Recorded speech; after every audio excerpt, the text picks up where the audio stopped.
وبركاته.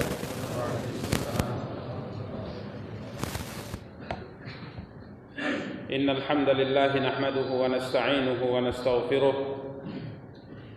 ونعوذ بالله من شرور أنفسنا ومن سيئات أعمالنا من يهده الله فلا مضل له ومن يضلل فلا هادي له أشهد أن لا إله إلا الله وحده لا شريك له وأشهد أن محمدا عبده ورسوله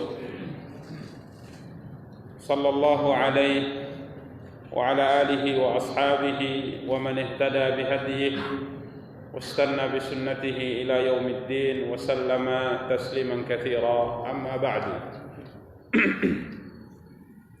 Ikhwani wa akhawati kaum muslimin, kaum muslimat rahimani wa rahimakumullah jami'an. Alhamdulillah, puji dan syukur senantiasa kita ucapkan untuk Allah. Salawat beserta salam semoga senantiasa dilimpahkan oleh Allah untuk junjungan dan panutan kita Nabi Allah yang mulia Muhammad sallallahu alaihi wasallam. Ikhwani wa akhawati kaum muslimin, kaum muslimat rahimani wa rahimakumullah jami'an. Pada kesempatan yang berbahagia kali ini biiznillah kita akan kembali mencoba untuk melanjutkan kajian dan pembahasan kita, mencoba untuk membaca salah satu di antara karya yang telah ditulis oleh Syekh Muhammad bin Abdul Wahhab rahimahullahu taala, karya beliau Kitab Tauhid, yang pada pertemuan yang lalu kita masih membahas bab minasyirk lubsul halqah wal khayt wa nahwihima. Babun minasyirk, bab penjelasan tentang memakai gelang atau benang dan yang semisal keduanya untuk mengangkat bala atau menolak bala. Ini merupakan termasuk salah satu di antara bentuk kesyirikan kepada Allah Subhanahu wa taala. Di mana hadis yang terakhir atau dalil yang terakhir yang kita baca pada pertemuan yang lalu, hadis Imran bin Husain radhiyallahu anhu, bahwa sesungguhnya Nabi sallallahu alaihi wasallam melihat seorang lelaki di tangannya ada halqatun min sufrin, ada gelang dari kuningan. Maka Nabi kita yang mulia sallallahu alaihi wasallam bertanya kepadanya, "Mahadihi, apa ini?" Maka lelaki ini mengatakan minal wahina. Lelaki ini mengatakan minal wahina. Ya, min di sini adalah penjelasan tujuan memakainya. Jadi gelang ini dipakai untuk wahina.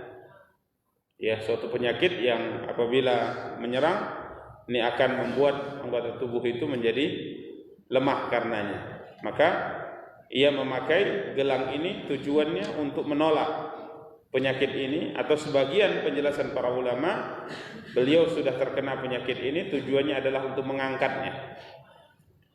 Maka Nabi kita yang mulia sallallahu alaihi wasallam bersabda kepadanya, "Inziha fa innaha la taziduka illa wahnan, fa innaka law mutta wa hiya 'alaika ma aflahta abada." Nabi SAW perintahkan sahabat ini untuk melepasnya, karena sesungguhnya gelang yang seperti ini tidak menambah kecuali kelemahanmu. Bahkan fa innaka law mutta wa hiya 'alaika ma aflahta abada. Jika seandainya engkau meninggal sedangkan gelang ini masih berada di tanganmu, masih melekat di tubuhmu, maka engkau tidak akan pernah beruntung untuk selama-lamanya.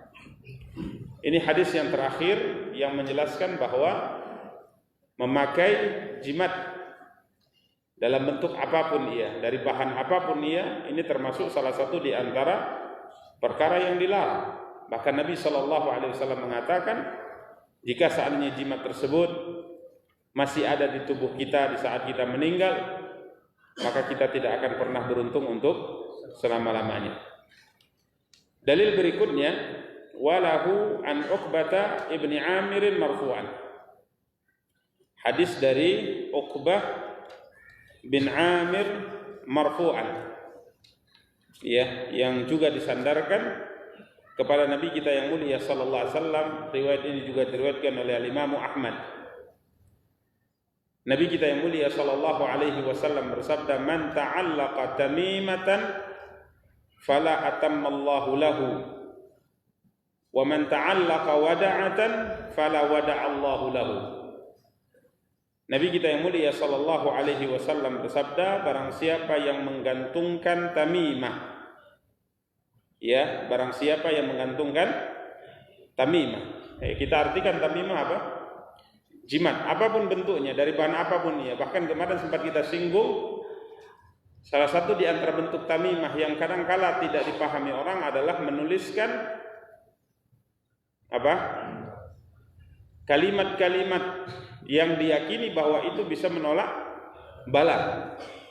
Hatta sekalipun yang ditulis itu adalah mungkin ayat-ayat Al-Quran dan yang lainnya.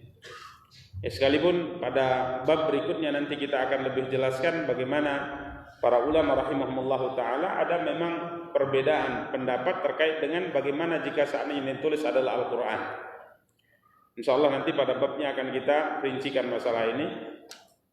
Dan di antara yang kita singgung pada pertemuan yang lalu, yakni tatkala seorang menuliskan di mobilnya tulisan Masya Allah Tabarakallah, Masya Allah Tabarakallah, ya, stiker ditulis di belakang Masya Allah dengan tulisan yang besar, ya, yang mudah dibaca, dari kejauhan sudah bisa dibaca Masya Allah Tabarakallah, kemudian ditempel. Tatkala menempelnya ini tujuannya adalah untuk menolak aib, untuk menolak pandangan hasad yang bisa mencelakakan dan bisa mungkin membuat mobil ini rusak dan sebagainya. Maka tatkala dia menempelkannya, tujuannya adalah untuk menolak bala seperti ini. Ini jelas salah satu di antara bentuk kesyirikan yang telah kita jelaskan pada pertemuan yang lalu. Karena kalimat Masya Allah Tabarakallah itu bukan untuk ditempel, akan tapi diucapkan. Ya, sebagaimana Nabi kita yang mulia sallallahu alaihi wasallam bersabda, apabila kalian melihat sesuatu yang menakjubkan dari saudaramu, maka doakan keberkahan untuknya. Doakan keberkahan untuknya. Kita mengatakan Masya Allah Tabarakallah, ini ucapan, bukan tulisan. Maka tatkala kita berkeyakinan bahwa tulisan ini bisa menolak ain bala, maka ini salah satu di antara keyakinan dan perbuatan yang mengarah kepada kesyirikan kepada Allah Subhanahu wa taala. Karenanya kemarin kita telah berikan kaidah dalam bab ini, yakni tatkala orang berkeyakinan bahwa sesuatu dijadikan sebagai sebab padahal tidak ditetapkan dalam syariat dan tidak terbukti secara qadar atau ilmiah, maka meyakini itu sebab merupakan salah satu di antara bentuk kesyirikan kepada Allah Subhanahu wa taala. Ini ikhwani kaum muslimin wa akhwati kaum muslimat yang dimuliakan dan dirahmati Allah. Maka Nabi sallallahu alaihi wasallam mengatakan, "Man ta'allaqa tamimatan fala atammallahu lahu." Barang siapa yang menggantungkan tamimah, yakni jimat, dari bahan apapun ia, bagaimanapun bentuknya, tatkala ia menggantungkan ini, kemudian dia menggantungkan hatinya kepada jimat ini, menyandarkan urusannya kepada jimat ini dalam menarik manfaat dan menolak mudarat. Apakah jimat ini digantungkan mungkin di pintu, digantungkan di tangan, digantungkan di leher anak, digantungkan di kaki, digantungkan di mobil, dimanapun. Maka Nabi SAW katakan, "Fala atammallahu lahu." Maka semoga Allah Subhanahu wa taala tidak sempurnakan urusannya. Ya, bisa diartikan semoga Allah Subhanahu wa taala tidak berikan apa yang dia harapkan. Artinya tatkala seorang memasang jimat, maka jimat tujuannya adalah untuk menolak apa? Bala. Seakan-akan Nabi mengatakan semoga bala itu jatuh kepadanya atau turun kepadanya. Jadi Nabi mendoakan kebalikan dari apa yang dia harapkan. Ini berbahaya. Ya, ini berbahaya. Makanya para ulama mengatakan ini bisa berarti doa, ini bisa berarti kabar. Artinya bisa berarti Nabi mendoakan keburukan bagi orang yang memakai atau menggantungkan jimat, dan bisa juga informasi dari Nabi, dari Allah Subhanahu wa taala bahwa orang yang memakai jimat urusannya tidak akan pernah disempurnakan oleh Allah. Permintaannya terkait dengan menolak bala atau mengharapkan manfaat tidak akan Allah Subhanahu wa taala berikan. Berikutnya, wa man ta'allaqa wada'atan fala wada'allahu lahu. Ya, dan barang siapa yang menggantungkan wada'ah. Ya, wada'ah ini batu. Ya, para ulama mengatakan di sini Syekh Utsaimin yang kita jadikan sebagai panduan dalam syarah pembacaan kitab At-Tauhid ini, beliau mengatakan ahjar tu'khadhu minal bahri yu'alliqunaha lidaf'il ain. Batu yang diambil dari laut. Allahu a'lam ini batu apa. Mungkin bagi para pemerhati jimat-jimat tahu ini mungkin ya batu apa dia. Ya. Kata beliau di sini batu yang asalnya dari laut. Yang biasa digantungkan untuk jimat, terutama orang Arab mengantungannya lidafil ain untuk menolak pandangan mata. Ya, untuk menolak pandangan mata. Sebahagian mengatakan orang-orang Arab berkeyakinan bahwa kalau seandainya batu ini digantungkan, seorang yang memandang dia sekalipun tidak mendoakan keberkahan itu tidak akan berpengaruh apapun. Bahkan jin juga takut untuk mendekat kepadanya. Nggak tahu batu apa ini. Ya, wallahu a'lam. Tapi intinya ini salah satu di antara jimat yang digantungkan tujuannya adalah untuk menolak ain dan untuk menolak gangguan jin. Maka Nabi SAW mengatakan, "Fala wada'allahu lahu." Semoga Allah SWT tidak memberi ketentraman kepadanya. Karena asal wada'ah itu dipakai oleh mereka supaya hidupnya tentram, hidupnya tenang, hidupnya bahagia, tidak diganggu oleh siapapun, bahkan dari bangsa jin sekalipun. Maka Nabi SAW katakan, "Fala wada'allahu lahu." Semoga Allah SWT tidak memberikan ketentraman dalam hidupnya. Ini ikhwani kaum muslimin yang dimuliakan dan dirahmati Allah. Dalil ini juga menunjukkan dengan jelas bahwa yang namanya jimat dalam bentuk apapun, ya, dalam bentuk apapun itu dilarang. Bahkan didoakan keburukan oleh siapa? Rasulullah SAW bagi siapa yang menggantungkannya. Maka dari awal pembahasan bab ini kita sudah sampaikan bahwa seorang muslim dan seorang muslimah hendaknya terbebas dari semua macam jimat. Ya, dari semua macam jimat. Ya, katakanlah hasbi Allah, cukuplah Allah sebagai pelindung kita. Ya, hasbi Allah wa ni'mal wakil atau hasbunallah wa ni'mal wakil, cukuplah Allah sebagai pelindung kita dan Allah Subhanahu wa taala sebaik-baik pelindung. Ini ikhwani kaum muslimin dan dimuliakan dan dirahmati oleh Allah Subhanahu wa taala. Karena memakai jimat salah satu di antara bentuk kesyirikan. Sekalipun kita mungkin akan melakukan perjalanan yang bisa membahayakan kadang-kala, jangan pakai jimat. Berdoa kepada siapa? Berdoa kepada Allah. Allah mengatakan, "Fa idza azamta fatawakkal 'ala Allah." Jika saat engkau sudah berazam, bertekad untuk melakukan sesuatu, maka serahkan urusanmu kepada Allah, tawakal kepada Allah. Ini kadang-kala mau merantau ke satu daerah harus cari apa? Jimat tertentu. Diisi dulu badannya. Diisi vitamin lah biar sehat ya. Allahumma musta'an. Coba lihat Nabi SAW, antum catat, antum baca dalam sejarahnya. Beliau melakukan peperangan dalam banyak kondisi dan keadaan. Apakah pernah Nabi SAW sebelum perang Nabi panggil Hamzah bin Abdul Muttalib, Nabi panggil Abu Bakar, Nabi panggil Umar, Nabi panggil semua sahabat, dibariskan kemudian diisi satu-satu? Antum lihat. Kemudian dites pakai apa? Pakai pedang. Oh, udah kebal, udah berangkat antum. Bismillah. Nggak ada. Hatta Nabi kita yang mulia sallallahu alaihi wasallam saja terluka di perang apa? Di perang Uhud terluka. Jadi tidak benar. Ya. Karena kita pernah melihat pasukan pengawal ulama. Bagus ya, pasukan pengawal ulama. Kemudian mereka dilatih dengan latihan tertentu, tapi kemudian diisi dengan syirik-syirik seperti ini. Ya. Ini pengawal syaitan kalau seperti itu.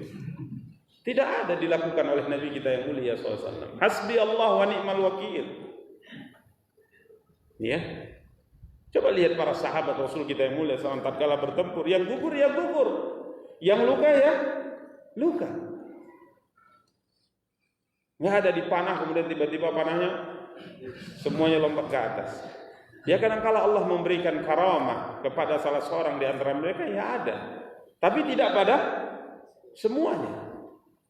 Allah berikan karamah pada beberapa di antara mereka, dan juga mungkin mukjizat yang diberikan oleh Allah kepada Nabi kita yang mulia SAW yang ditampakkan di hadapan mereka, tapi tidak semuanya. Ya, ini kaum muslimin yang dimuliakan dan dirahmati Allah. Maka seorang muslim, seorang muslimah hendaknya berlepas diri dari segala macam jimat, apapun bentuknya. Karena ini salah satu di antara bentuk kesyirikan. Bahkan dalam hadis yang kita bacakan, Nabi kita yang mulia SAW mendoakan keburukan kepada orang-orang yang menggantungkan jimat. Berikutnya dalam satu riwayat kata beliau, "Man ta'allaqa tamimatan faqad asyrak." Ini lebih jelas, lebih tegas. Nabi SAW mengatakan, barang siapa yang menggantungkan jimat, maka sungguh ia telah terjatuh ke dalam kesyirikan kepada Allah Subhanahu wa taala. Dan di awal pembahasan, hukum asal menggantungkan jimat ini syirik kecil. Ya, menggantungkan jimat hukum asalnya syirik kecil. Akan tetapi jika seandainya seorang yang menggantungkannya meyakini bahwa jimat inilah yang sakti mandraguna yang bisa menolak keburukan dengan sendirinya, maka yang dia lakukan adalah syirik besar. Makanya hati-hati ikhwani kaum muslimin dan muliakan dan dirahmati oleh Allah Subhanahu wa taala dari segala macam bentuk jimat. Apapun dia. Enggak usah pelihara benda-benda yang aneh-aneh. Kalau mau pelihara sapi, kambing, itu menguntungkan. Ini pelihara keris, aku pelihara keris. Ya, satu surah dimandi pula pakai bunga. Antum aja nggak pernah mandi pakai bunga. Keris antum dimandikan pakai bunga. Nasallallahu alaihi. Ini saat kesyirikan. Ya, Nabi SAW katakan, barang siapa menggantungkan jimat faqad asyrak. Sungguh ia telah terjatuh ke dalam kesyirikan. Minimal syirik kecil. Minimal syirik kecil. Kemudian dalil berikutnya yang dibawakan di dalil terakhir Ibn Abi Hatim dari Hudzaifah, diriwayatkan oleh Al-Imam Ibn Abi Hatim dari Hudzaifah bin Yaman, annahu ra'a rajulan fi yadihi khaytun minal humma. Hudzaifah bin Yaman, seorang sahabat Nabi kita yang mulia sallallahu alaihi wasallam, melihat seorang lelaki yang di tangannya terpasang benang untuk menolak atau mengangkat penyakit demam. Berarti benang anti demam. Benang anti demam. Masuk akal enggak? Enggak masuk akal. Benang anti demam. Air ya anti demam kalau air. Makanya disebutkan dalam sebagian riwayat bahwa tatkala demam, maka Nabi SAW merintahkan untuk apa? Untuk mandi, suruh mandi. Tapi tentunya tidak semua demam ya, tidak semua demam. Karena panas itu lawannya adalah dingin. Itu biasa dalam pembahasan logika memang seperti itu. Panas lawannya dingin. Maka biasanya penyakit panas itu akan disembuhkan dengan sesuatu yang sifatnya dingin. Penyakit yang sifatnya dingin akan disembuhkan dengan sesuatu yang sifatnya panas. Begitu sistem pengobatan dalam pengobatan yang dikenal di zaman Nabi kita yang mulia sallallahu alaihi wasallam. Maka Nabi sallallahu alaihi wasallam setelah beliau makan kurma yang sifat kurma itu panas, maka Nabi SAW tatkala makan kurma, maka Nabi SAW sangat senang setelahnya makan semangka. Setelah makan kurma, beliau sangat senang makan semangka. Kenapa? Karena panasnya kurma ini akan menjadi netral dengan dinginnya semangka. Nah, itu bagus. sistem makan yang mendatangkan kesehatan, yakni tatkala kita makan sesuatu yang sifatnya panas, kita harus barengi dengan sesuatu yang sifatnya dingin. Nah, begitu seterusnya. Makanya makan kambing usahakan pakai timun. Nah, kambing itu sifatnya apa? Panas, timun dingin. Ya, ini ikhwani kaum muslimin yang dimuliakan dan dirahmati Allah. Adapun benang, enggak ada benang. Benang anti panas gimana? Jadi tidak masuk akal. Ya, tidak masuk akal. Tapi beginilah syaitan mempermainkan akal manusia.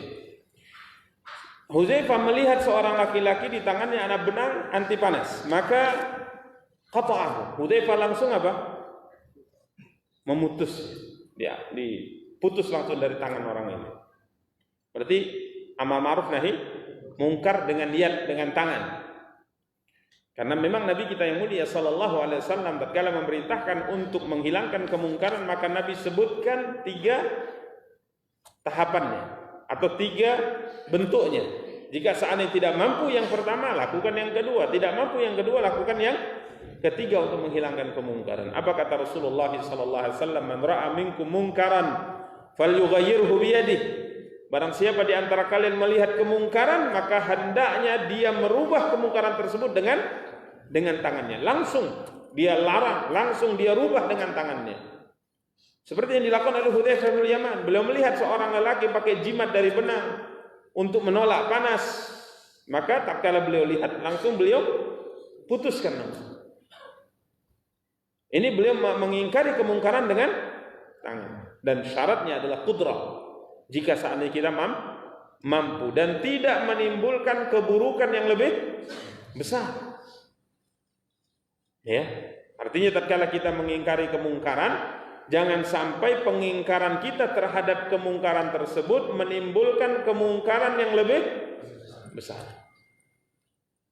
Ini kaidah dalam mengingkari kemungkaran yang kadangkala jarang dipahami. Karena kadangkala kita tatkala mengingkari kemungkaran hanya dilatar belakangi oleh yang namanya semangat. Yang penting kemungkaran harus dilawan, kan gitu kan? Harus dibasmi. Kiranya yang muncul adalah kemungkaran yang lebih besar. Memang kemungkaran itu hilang, tapi muncul kemungkaran yang lebih besar. Jadi mana lebih parah? Ya lebih parah yang kedua, munculnya kemungkaran yang lebih besar. Contoh misalnya tatkala kita ingin mengingkari kemungkaran minum khamar misalnya, kemudian kita berusaha mengingkarinya, timbul pertengkaran yang menyebabkan terbunuh salah satu di antara orang yang ada di tempat tersebut. Perbandingan antara kemungkaran minum khamar dengan kemungkaran membunuh, mana lebih berat? Membunuh.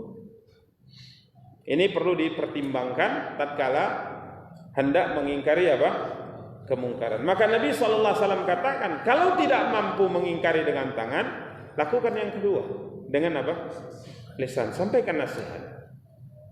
Ini tidak boleh, ini dilarang.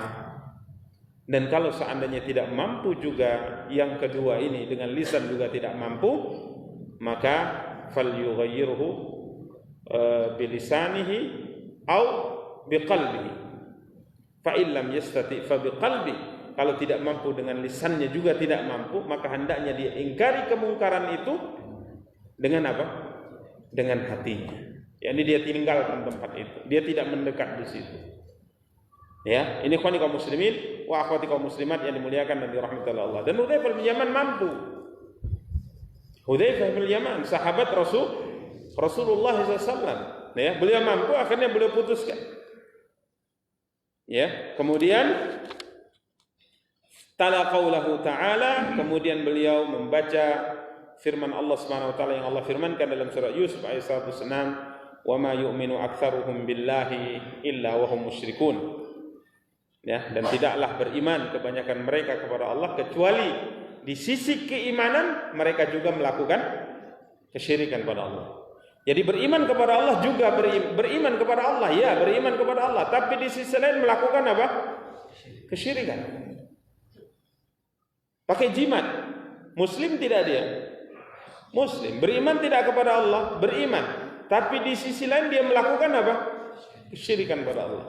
Kalau orang kafir kita tidak bahas, karena memang hidup mereka melangkah pun harus pakai jimat mungkin ya.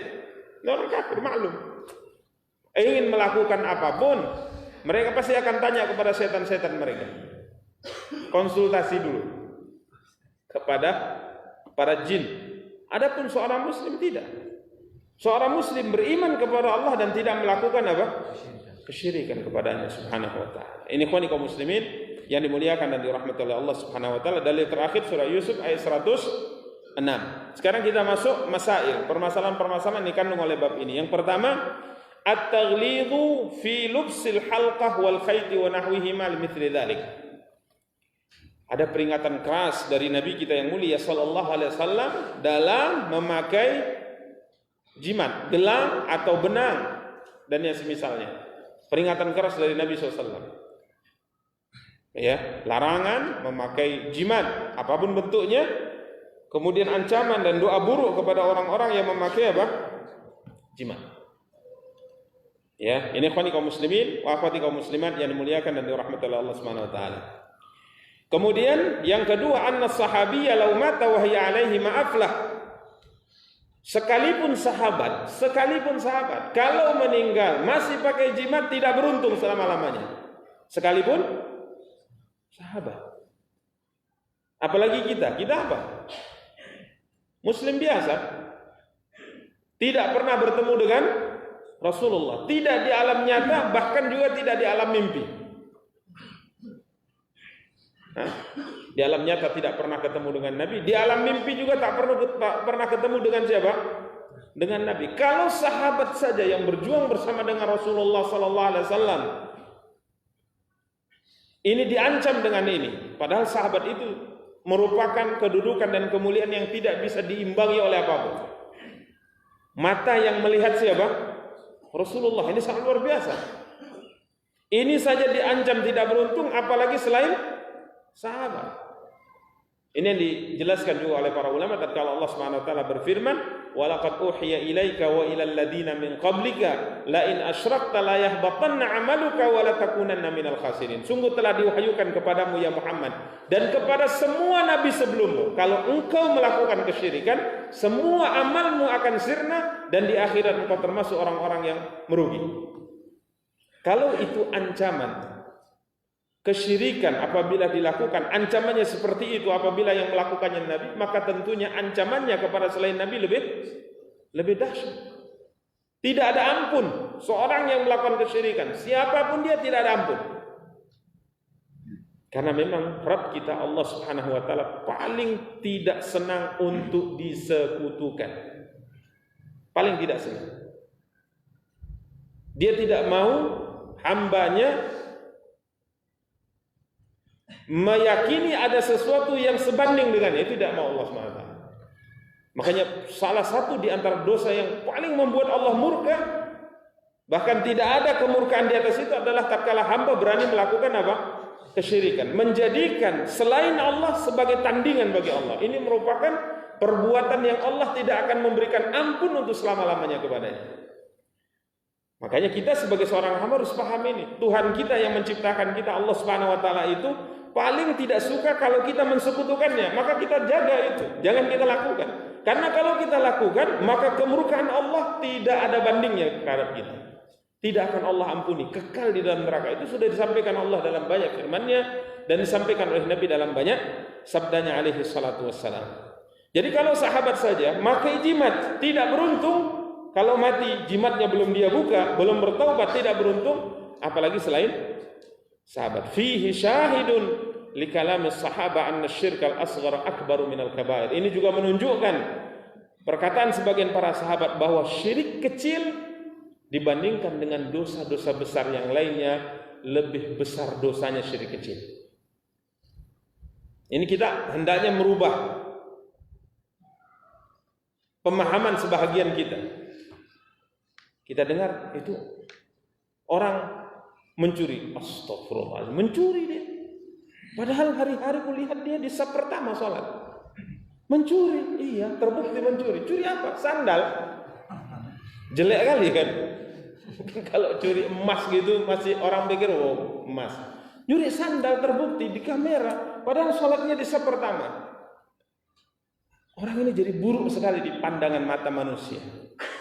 Tapi tatkala disampaikan, si fulan aku lihat di tangannya ada pakai jimat. Oh, pakai jimat. Biasa. Padahal dosanya yang paling besar yang mana? Pakai jimat, tapi orang menganggapnya biasa.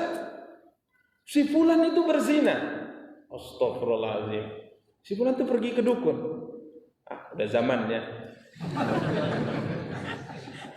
Bukan kita hendak meringankan dosa-dosa besar di sisi Allah, tapi perbandingan dosa syirik dengan dosa di bawahnya itu tidak sebanding.